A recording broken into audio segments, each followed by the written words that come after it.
बिस्मिल्लाहिर्रहमानिर्रहीम। अस्सलामु अलैकुम वरहमतुल्लाहि वबरकातुहू। दोस्तों, मैं मुफ्ती अब्दुल वहाब कासमी एक बार फिर आपकी खिदमत में हाजिर हुआ हूँ। एक मसले के बारे में बहस चल रही है कि मुक्तदी इमाम के पीछे जब नमाज पढ़ता है तो वो हर रकात में यानी सूरह फातिहा जब पढ़ी जाती है, जब इमाम सूरह फातिहा पढ़ता है तो सूरह फातिहा के वक्त या सूरत मिलाने के वक्त जो मुक्तदी है क्या वो बिस्मिल्लाहिर्रहमानिर्रहीम पढ़ेगा या नहीं, इसके बारे में काफ़ी बहस चल रही थी। इस मसले के बारे में आज हम बात करने वाले हैं, तफसीर के साथ में, डिटेल्स के साथ में हम आपको बताने वाले हैं कि इस मसले की सही वजाहत क्या है, तहकीक क्या है।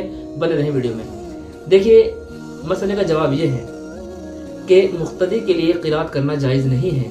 इमाम की क़िरात ही वो मुक्तदी की क़िरात के ताबे है। जो इमाम की क़िरात है वही मुक्तदी की क़िरात है। मुक्तदी के लिए अलग से क़िरात करना ज़रूरी नहीं है। जैसे मिसाल के तौर पर सूरह फातिहा का पढ़ना इमाम के लिए ज़रूरी है लेकिन मुक्तदी के लिए ज़रूरी नहीं है, क्यों? इमाम की जो क़िरात है वो मुक्तदी के ताबे है। तो ऐसे ही तअव्वुज़ और तस्मिया, सुबहानक अल्लाहुम्मा को छोड़ दिया जाए, सना को छोड़ दिया जाए। यानी जो मुक्तदी है, मुक्तदी सिर्फ सुबहानक अल्लाहुम्मा पढ़ करके इमाम के साथ में शरीक हो जाएगा, यानी तकबीर तहरीमा कहेगा।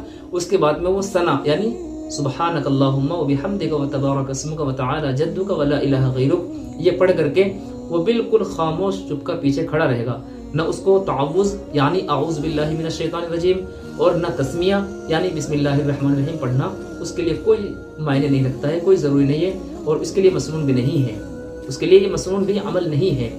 और इसी तरीके से जब इस वक्त में यानी सूरह फातिहा से पहले तअव्वुज़ या तस्मिया पढ़ना ही नहीं है पहली रकात में, तो दूसरी रकात में भी सूरत मिलाने से पहले या सूरत मिलाने के बाद या इसी तरीके से सूरह फातिहा से पहले, तो उस वक्त भी जायज़ नहीं है। यानी मुक्तदी के लिए बिल्कुल खामोश खड़े रहना ये क़िरात के वक्त में ज़रूरी है, क़िरात के वक्त में ज़रूरी है।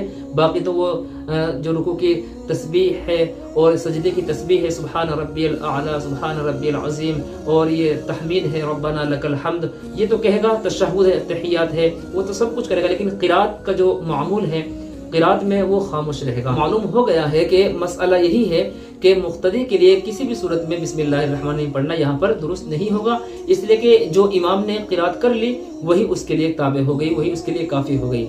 एक बात ये क्लियर हो गई कि मुक्तदी के लिए जब पीछे खड़ा होकर के वो नमाज पढ़ रहा है इमाम के, तो अब उसके लिए बिस्मिल्लाहिर्रहमानिर्रहीम पढ़ना ये दुरुस्त नहीं है। यानी वो सुबहानक अल्लाहुम्मा पढ़ करके वो खड़ा हो जाएगा और बाकी वो उसके बाद में वो खड़ा रहेगा और जो तशहुद वगैरह, जो तस्बीहात है वगैरह, वो तो मुकम्मल करेगा। अब रहा मसला इमाम का और मुनफरिद का। यानी इमाम तो वो होता है कि जो नमाज पढ़ाता है और मुनफरिद वो होता है कि जो तन्हा नमाज पढ़ता है। तो मुनफरिद में औरत भी आ जाती है, औरत नमाज पढ़ती है तन्हा अपनी, और मुनफरिद मर्द भी नमाज पढ़ता है अपनी तन्हा, वो सुन्नत पढ़े या फर्ज नमाज पढ़े। अब इनका मसला ये है बिस्मिल्लाहिर्रहमानिर्रहीम के मुतालिक कि जब इमाम ने नमाज शुरू की है सना से, वो सबसे पहले नमाज में क्या करेगा? वो तकबीर तहरीमा के बाद में सना पढ़ेगा, सुबहानक अल्लाहुम्मा व बिहम्दिका व तबारक अस्मुका व तआला जद्दुका व ला इलाहा गैरुक। उसके बाद में उसके लिए तअव्वुज़ मुकम्मल यानी आऊज़ु बिल्लाहि मिनश शैतानिर रजीम और तस्मिया यानी बिस्मिल्लाहिर्रहमानिर्रहीम पढ़ना, ये क्या है? सूरह फातिहा से पहले ये मसनून है। ये उनके लिए भी है, मुनफरिद जो तन्हा नमाज पढ़ रहे हैं, औरत हो या मर्द हो, और इमाम के लिए भी, ठीक है। अब जो मुनफरिद है अगर वो 4 सुन्नतें पढ़ रहा है तो चूंकि चारों में सूरत मिलाना उसके लिए जरूरी है, तो अब सूरह फातिहा पढ़ने के बाद सूरत मिलाने से पहले वहां बिस्मिल्लाहिर्रहमानिर्रहीम पढ़ना कैसा है? तो यहाँ उनके लिए क्या है? ये मुस्तहब है। इमाम के लिए भी यही मसला है कि सूरत मिलाने से पहले यानी सूरह फातिहा पढ़ ली और सूरह फातिहा पढ़ने के बाद में सूरत मिलाने से पहले बिस्मिल्लाहिर्रहमानिर्रहीम को पढ़ना क्या है? मुस्तहब अमल है। उम्मीद है बात आपकी समझ में आ गई होगी। आपके भी कोई मसाइल हो, क्वेश्चंस हो, तो कैसे भी मसाइल हो आप कमेंट बॉक्स में लिख सकते हैं और अगली वीडियो में इंशाल्लाह जरूर उसको बताया जाएगा। मिलते हैं अगली वीडियो में, तब तक के लिए इजाजत। अस्सलामु अलैकुम व रहमतुल्लाहि व बरकातुहू।